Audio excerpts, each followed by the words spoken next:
Hola i benvinguts a l'última càpsula de la Resistència. Els que heu seguit el projecte sabeu que vam començar amb una epidèmia que va afectar Berga l'any 1854 i avui acabarem amb una pandèmia que va afectar el món entre 1918 i 1919. És el que es coneix com a grip espanyola. Aquesta grip va afectar entre el 30 i el 50% de la població mundial i va provocar la xifra d'entre 80 i 100 milions de morts. Si us fixeu, hi ha un decalatge de 20 milions entre una xifra i l'altra, però bàsicament és perquè segons l'estudi que consultis et parlen de 80, de 90 o de 100 milions. Per tant, si us sembla, deixem aquest percentatge obert. La grip espanyola va afectar sobretot a la població compresa entre els 18 i els 45 anys, cosa que sorprèn a molta gent, perquè la gent gran la gent major d'aquesta edat no es veia molt afectada. El motiu el sabem al cap d'uns anys i és quan estudis posteriors segurament conclouen que la gent major de 45 anys havia adquirit alguna immunitat amb algun virus similar que havia afectat anys abans de la grip espanyola. Aquesta grip, els símptomes són molt similars a qualsevol altra, febre alta, mal de cap, dolors musculars, i la majoria de gent en una setmana es recuperava, però trobem alguns casos que hi havia gent que li afectava molt més i en 2 dies morien. I fins i tot introduïm un nou concepte que es diu mort súbita. Hi havia gent que, tal com li pujava la febre, moria de cop. I és que es veu que aquest virus, un dels símptomes que no li provocava a tothom, però sí a gent, era problemes greus de pulmó. I fins i tot alguna gent la pell la tenia com blavosa i fins i tot els llavis. Això era per la falta d'oxigen que provocava. Llavors, la grip es coneix com a grip espanyola, però Espanya, ni molt menys, va ser el focus inicial ni va tenir el pacient zero. Es creu que la grip espanyola va començar a la Xina, de la Xina va passar als Estats Units, i dels Estats Units a alguns països europeus, que tampoc Espanya va ser el primer. Però per què es coneix com a grip espanyola?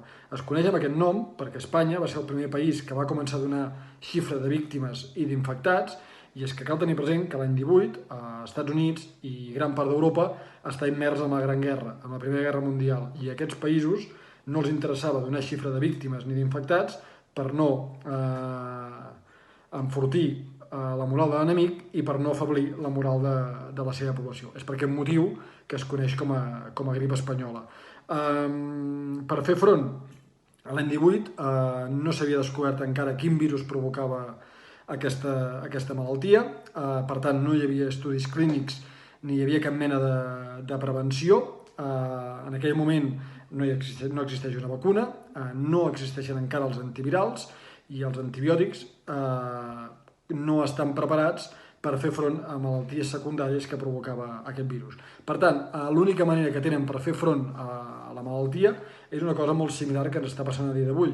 És quarantenes, desinfeccions, higiene i aïllar sobretot a la gent que pogués tenir el virus. Cal tenir present que Europa està immersa en una guerra, per tant no està gaire per tasques sanitàries i, per exemple, la península, Espanya, Catalunya, no existeix un sistema sanitari estable.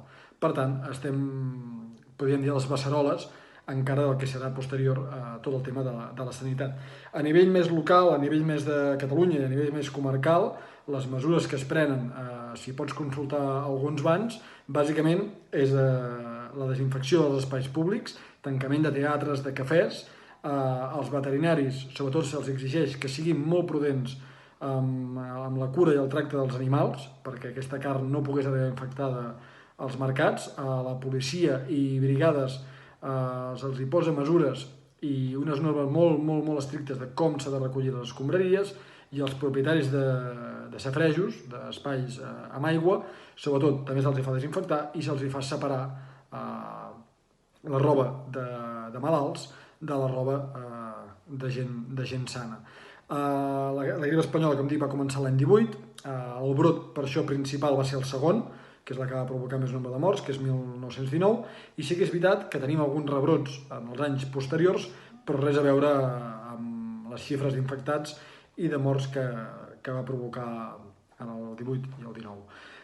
Com dic, acabem aquí el projecte Àgora la Resistència. En breu comunicarem algun nou projecte de confinament cultural, però ja parlant d'un tema molt més concret, i esperem també en breu poder reobrir el museu i trobar-nos a la sala de plens i poder fer aquestes conferències, la peça del mes, de forma presencial. Agrair a tota la gent que ha seguit aquest projecte i agrair molt especialment a tota la gent que ha volgut contribuir i col·laborar, tot explicant una història de Berga i del Berguedà. Moltes gràcies i ens retrobem envoltats de cultura i de patrimoni. Merci.